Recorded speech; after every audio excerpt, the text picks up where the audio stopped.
I'm honored to be here tonight to introduce a music icon. As a little girl, grew into his music. I, like millions around the world, tried to mimic his unique and thrilling singing and dancing. He's still doing it. But today what I'm trying to mimic is his passion for helping others.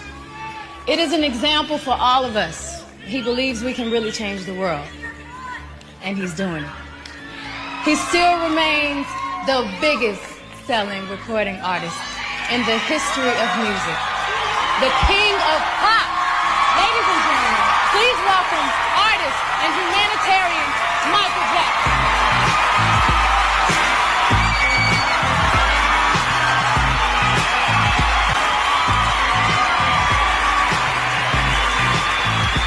But what it feels like to be on stage with a sea of people, One of the things that has impressed me in putting the pieces together for you is all around the world, the response to you is so incredible. I just wanted to for the rest of you in the world who haven't seen how people respond to Michael Jackson, to take a look.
So when you're standing there and there's a sea of people responding to you, screaming your name as they were, what does that feel like? Love. You feel lots of love, and I feel blessed and honored to be able to be an instrument of nature that was chosen to give them that, what I give them.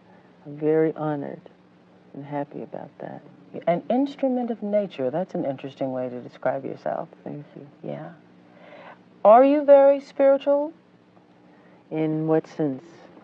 I mean, do you meditate? Do you understand that there's something bigger than yourself at work here? I believe in God, absolutely. Absolutely. Very much. And I believe everybody comes to the world for a reason, I think. Most of us spend our lives trying to figure out what the purpose of our being here is. What do you think yours is? My purpose? Oh boy, I think to give in the best way I can, through song and through dance and through music. I mean, I am committed to my art.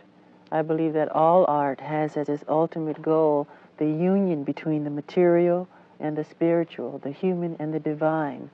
I believe that to be the reason for the very existence of art.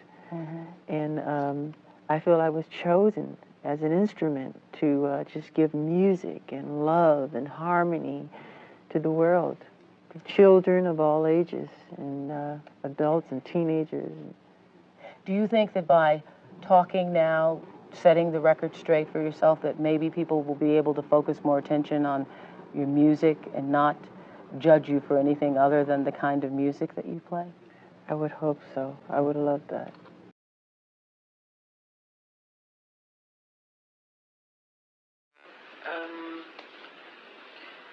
to really go to the root of it, I think you would have to start, I would say when I was 8 years old, Sammy Davis Jr. introduced me to Quincy Jones. I'll never forget it. And I heard him say something like that, and I just tucked it away subconsciously and never mentioned it. This is my first time mentioning it publicly. But I never thought about seeing Quincy again. So years later, Motown was preparing to do this movie called The Wiz. And it was with Diana Ross, myself, Nipsey, myself, and Horn. Barry Gordy recommended that I should play the Scarecrow, so I did. So we made this film, and I enjoyed it. And Quincy Jones happened to be the man who's doing the music. And I've heard of Quincy before when I was in Indiana as a child, because my father used to buy jazz albums, and I knew him as a jazz musician. He came with this killer. He's this little German guy from Worms, Germany. This little white guy from Worms, Germany comes with this, and this whole melody and the chorus. Rock with you. Wow. So when I heard that, I said, okay, I have to really work on it. So the first thing I presented was Don't Stop Till You Get Enough, and that's the one I wrote for. I wrote Don't Stop Till You Get Enough, and I think it was, how many did I do? I think I did 3 or 4 on Off the Wall. I'll think of them in a second. So every time Rod would present something, I would present something. But I love working like that because I used to read about how Walt Disney used to, if they were working on Bambi or any animated show, they'd put a deer in the middle of the floor and make the animators kind of compete for different styles of drawing the deer. So whoever had the most stylized effect that Walt liked, and he would pick that, and they would kind of compete. It was like a friendly thing, but it was competition because it breeds higher effort. So whenever Rod would bring something, I would bring something, and he would bring something. I would always want to do music that influence and inspire people, each generation. I mean, well, let's face it. I mean, who wants mortality? I mean, everybody wants immortality. You want what you create to live, be it sculpture or painting or music or composition. Like Michelangelo said, you know, I know the creator will go, but his work survives. That is why to escape death, I attempt to bind my soul to my work.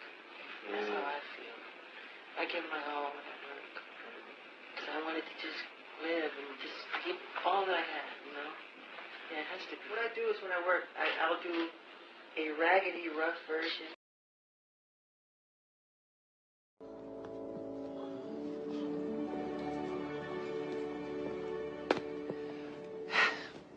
Did I scare you? Yeah. Did we have a good time here? Hello?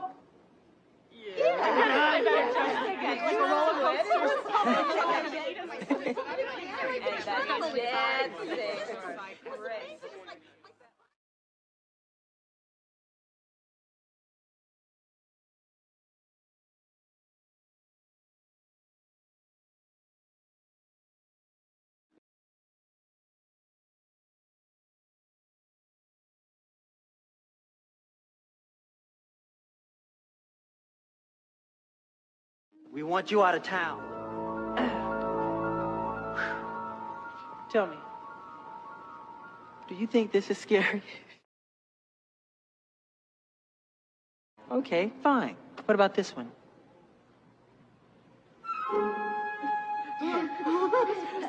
Is that it? I love directing. I love creativity. And I think when an artist steps forward with a production of some type, if he can express himself the way he sees it should be done, I mean, I feel it and I see it. I'm a visionary. So if I can give that, I do. And that's what I love to do with music, with film, with dance, with I love the arts.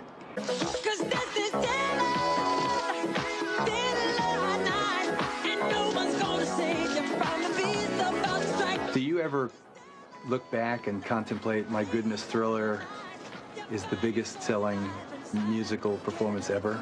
Do you ever get your arms around that? I think about it sometimes, but I try not to think about it too hard because I don't want my subconscious mind to think, look, I've done it all, you know. You're done now, and no, there's so much. That's why I don't put awards or trophies in my house. You won't find a gold record anywhere in my house, because it makes you feel you've accomplished. Look what I've done. But I always want to feel, no, I haven't done it yet. Great music and great melodies are immortal. I don't care, you know, fashion change, culture changes, customs change. Great music is immortal. We still listen to Mozart today, Tchaikovsky, Rachmaninoff, any of them, any of the greats. Great music is it's like a great piece of sculpture or a great painting. It's forever, you know, for generations upon generations to appreciate forever, really. And that's I know that's a fact. Would you like to be buried in something like this? No, I don't ever want to be buried. Really? No. Well, what would you like to happen to you? I would like to live forever. This is exactly why we call Michael Jackson the king of pop. If it wasn't for Michael Jackson, I would never have ever performed. He's made such an impact on my life and every performer's life. Michael Jackson, I love you. We all love you. I want you to give it up for the king of pop, Michael, Michael, Michael, Michael, Michael, Michael Jackson. Congratulations. Diamond Award.